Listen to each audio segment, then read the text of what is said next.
Cordial saludo para todos. Mi nombre es Wendy Sofía Arroyo y en conjunto con mis compañeros Santos Benítez Arboleda, María Fernanda Hurtado, Alexis Joan Ortiz, Juan Camilo Guevara García, en este curso de Corrientes de Pensamiento Sociológico que consta de la tarea 3 de análisis del enfoque y conflicto en su impacto en la estructura social. Por medio de ello, damos la bienvenida a nuestro debate, la tarea 3. Hoy vamos a analizar acerca de los distintos enfoques del conflicto en la sociología, basados en las ideas de Karl Marx, George Simmel y Lewis Strauss. El objetivo es entender cómo el conflicto, más allá de dividir, puede ser parte también de una fuerza que transforma y une a la sociedad. Cada uno de nosotros expondrá un punto de vista y luego debatiremos brevemente y cerraremos con una reflexión final. En la presentación de argumentos tenemos como ponente número 1 al compañero Juan Camilo Guevara hablando acerca de Karl Marx, la lucha de clases. Gracias compañera. En mi ponencia empezaré con un silogismo lógico, donde usaré premisa mayor, premisa menor y conclusión lógica. Vamos con la premisa mayor. Toda sociedad donde existen desigualdades en la propiedad y en el poder genera conflictos entre quienes poseen los medios de producción y quienes dependen de ello para sobrevivir. Como premisa menor, nuestra sociedad actual mantiene esas desigualdades estructurales. Unos pocos concentran la riqueza, mientras que la mayoría enfrentan desempleos, bajos salarios y pocas oportunidades de progreso. Por lo tanto, como conclusión lógica, el conflicto de clases sigue siendo el motor de los cambios sociales, tal como lo planteó Karl Marx, porque impulsa a los grupos más oprimidos a buscar un orden más justo y equitativo. Marx nos enseña que el conflicto no es un error del sistema, sino su consecuencia natural. Cuando las consecuencias o las condiciones de cada persona, de cada vida son desiguales, las tensiones entre clases surgen y como respuesta legítima frente a la injusticia. Y esto, ¿cómo lo podemos ver? Lo podemos ver en las protestas sociales hoy en día, en las luchas por una educación superior de calidad y por una equidad laboral. Esto también en los recursos, cómo se manejan dentro de una sociedad. Ahora, todas estas manifestaciones representan la misma dinámica que Marx en el siglo XIX planteó, solo que hoy en día hay matices diferentes en cómo se expresa, participación ciudadana diferente. El conflicto, entonces, no se debe ver como algo negativo, al contrario, es una señal de que la sociedad está viva, de que existe conciencia colectiva y deseo de transformación. En conclusión, la teoría marxista sigue vigente porque nos recuerda que los conflictos de clase no destruyen a la sociedad, la mueven, la cuestionan y la hacen evaluar y evolucionar hacia estructuras más humanas y solidarias. Muchas gracias. Como ponente número 2 tenemos a María Fernanda con George Simmel, el conflicto como medio de socialización. Buenas tardes. Simmel propone una mirada más positiva del conflicto. Él dice que los enfrentamientos no siempre destruyen, sino que también pueden unir. Cuando las personas o los grupos discuten, sus lazos se unen, se hacen sus ideas mucho más fuertes y terminan considerándose mejor y fortaleciendo muchas habilidades dentro de ellos. El conflicto puede ser una forma de reafirmar la identidad y de crear una nueva forma de organización social. Un ejemplo muy claro son los movimientos sociales. Gracias a ellos, dentro de nuestra constitución política, contamos con muchas normas, leyes y de pronto artículos que se han logrado dentro de estos movimientos. George Simmel también considera que el conflicto hace parte esencial de nuestra vida social. Es decir, que mediante el conflicto se han logrado establecer, conocernos a sí mismos y poder mejorar muchos aspectos dentro de nuestra sociedad. Él argumenta que únicamente él no lo ve como algo negativo, pero considera una forma de interacción que puede llevar a la cohesión social. A través del conflicto, las personas y los grupos pueden expresar y diferenciarse y establecer límites, lo que hace que, por ejemplo, otro ejemplo muy práctico es la familia. Cuando dentro de la familia hay inconvenientes entre padres e hijos, esto hace que ambos, sean padres o los hijos, desarrollen habilidades para poder resolver problemas y otras habilidades más. Gracias. Como ponente número 3 tenemos a Leslie Joana con Lewis Coser, las funciones del conflicto. Buenas tardes. Lewis Coser amplía las ideas de Zimmer y él dice que el conflicto tiene funciones positivas dentro de los grupos porque evita que la sociedad se vuelva rígida. A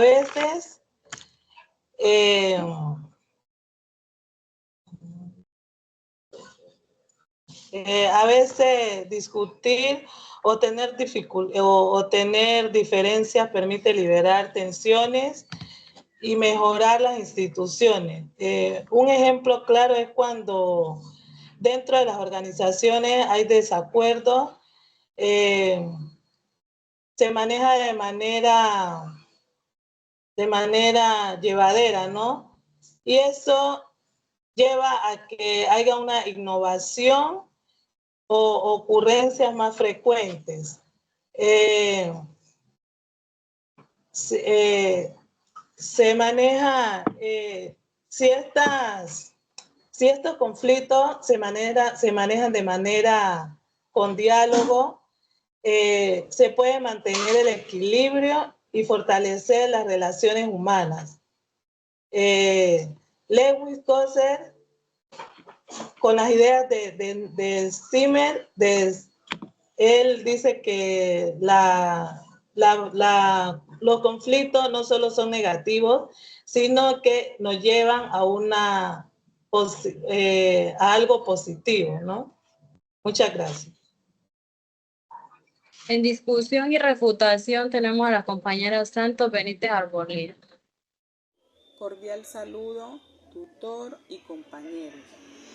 Mi nombre es Santos Benítez y le voy a hacer mi intervención. Después de haber escuchado a mis compañeros, vemos que el conflicto no tiene un solo significado, en donde Marx nos muestra su lado estructural, Simmel su función socializadora y Coser su aporte al equilibrio. Pero no todos los conflictos son buenos ni útiles. Si no se manejan bien, pueden romper el tejido social. Entonces la clave no es evitar el conflicto, sino saber cómo canalizarlo para que construya y no destruya. Y procedemos a las refutaciones y contrarrefutaciones, el cual durante la discusión cada oponente respondió o complementó las ideas de los demás. A continuación, el resumen de iteración al compañero Juan Camilo Beatriz. Ok, sí. El conflicto que plantea Zimmer y Coser puede ser muy integrador en primera instancia, pero hay que tener en cuenta algo. No debemos olvidar que las raíces de muchos conflictos están en las desigualdades. Y estas desigualdades son económicas. Si no se resuelven, la cohesión social puede destruirse de inmediato. Solamente sería algo temporal. Yo sé que Coser y Simmel plantean la idea de integrarlo si no se tiene en cuenta que éstas tienen que atenderse de manera razonable, de acuerdo a las condiciones económicas de cada uno. Puede haber, esto solamente puede ser una pantalla o puede ser muy temporal para atender necesidades realmente propias de la sociedad. La reputación de la compañera María Fernanda. Estoy de acuerdo con el compañero Juan Camilo, pero también considero que a partir de la interacción, pues incluso partiendo de la desigualdad, como él lo menciona, se puede fortalecer los vínculos sociales, ¿sí? Porque tienen cosas en común que hacen que esos grupos se puedan cohesionar y poder trabajar en pro de un objetivo en particular. También a partir de fortalecer los vínculos sociales, no todo conflicto necesita ser una revolución para generar un cambio. Gracias. Sigue la compañera Leslie. Ambas posturas son válidas, ¿no? El reto está en encontrar el punto exacto para que el conflicto se lleve a una como natural, ¿ya? Y esto lo podemos usar para ajustarlo, no para destruirlo, ¿no? Por último, sigue la compañera Santos Benítez Arboleda. Para cerrar este debate, podemos decir que el conflicto es algo natural. Marx nos enseña a impulsar el cambio social. Zimmer a unir a las personas. Y Coser ayuda a mantener el equilibrio. En lugar de evitar los conflictos, debemos aprender a comprender y manejarlo con respeto y diálogo. Muchas gracias. Damos paso a la sesión de preguntas y la primera es para el compañero Juan. ¿De qué manera los conflictos actuales reflejan los planteamientos de Marx, Zimmer o Coser? Los conflictos actuales, como las protestas por la desigualdad o los movimientos sociales, reflejan lo que Marx decía sobre la lucha de clases, pero también lo que Zimmer y Coser mencionaban sobre la interacción, sobre el cambio y sobre todos estos movimientos que generan una cohesión mucho mejor. Hoy el conflicto sigue siendo una herramienta de transformación. Gracias. La pregunta para la compañera Fernanda es, ¿qué papel cumple la educación en la prevención o gestión de los conflictos? Bueno, según Zimmer, para él la educación es ser un medio para fomentar la comprensión de la diversidad y las diferencias sociales, promoviendo así una gestión más saludable ante el conflicto.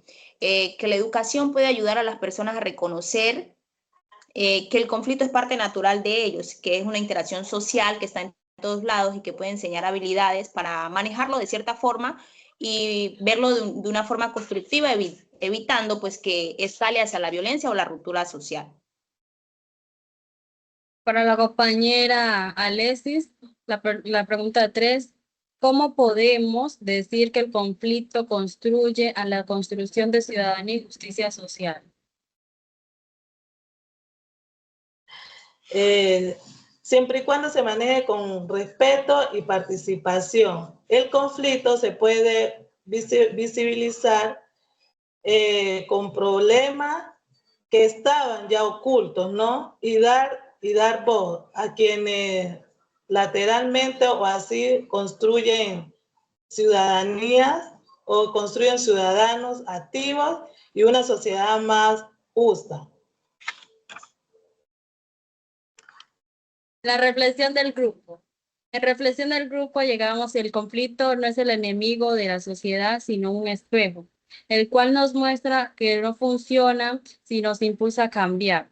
En la categoría de cada quien, dice Zimmerman y Coser, el cual nos recuerda que detrás de cada tensión hay una oportunidad para construir algo mejor. Como grupo comprendimos que el verdadero valor del conflicto está como lo enfrentamos, con conciencia, diálogo y humanidad. Por último, damos por terminado el debate, compañeros, y gracias por hacer parte de ello. Muchas gracias, compañera. Gracias.